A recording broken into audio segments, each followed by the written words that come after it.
少少遺憾啊，不如話多多遺憾啦。你會覺得有啲虧欠咯，自己做嘅嘢自己承擔係應該嘅，但係你令到愛你嘅人同你愛嘅人都要陪你一齊承擔一啲冇必要經濟消耗、心理上嘅損害。我仔細個嗰陣時，我教佢游水，教佢踩單車，咁但係到而家我陪唔到佢去，佢叫翻我去玩呢啲嘢，我陪唔到。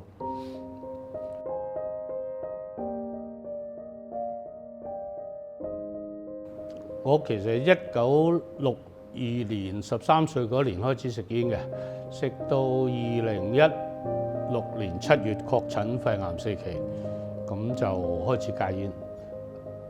當我喺明華大長大咧，真係年少無知，人哋俾到你就食咯。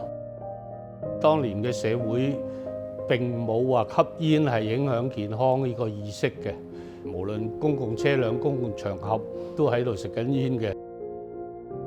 我個仔出世之後，當然係喺屋企我哋係唔食煙啦。返到工影響唔到屋企人，變咗調返轉頭喺公司會食多咗啦。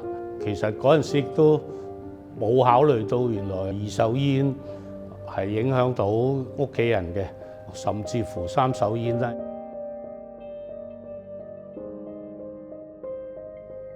喺2015年開始發覺右膊頭咧痛，冇乜太大理佢，咁到最後痛得緊要啦，咁我哋先去睇骨科，確診肺癌4期轉移到骨嘅。由開始確診你就需要去做依樣嗰樣嘅檢查啦，包括咗 PET scan 啊、電腦掃描啊、磁力共振啊等等等等，冚唪唥都需要錢嘅。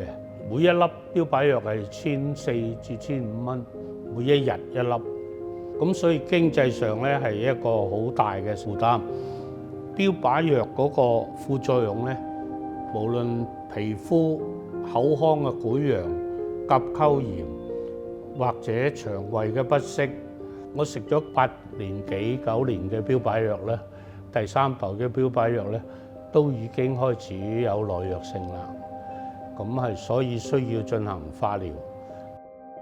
化療嘅期間咧，個免疫系統亦都會受影響啦，所以更加係需要避開一啲人多嘅地方啊。無論你係新冠好或者其他嘅流感好，你都容易受感染嘅。咁喺疫情期間，我除咗中過新冠之外咧，我亦都有肺炎啦。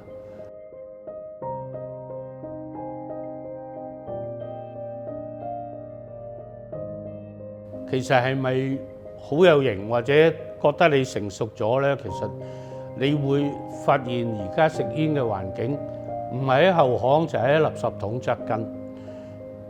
個型字沾不上任何關係，所以食煙之前諗一諗，為乜食煙咧？我諗到而家都諗唔到點解我要食第一口煙。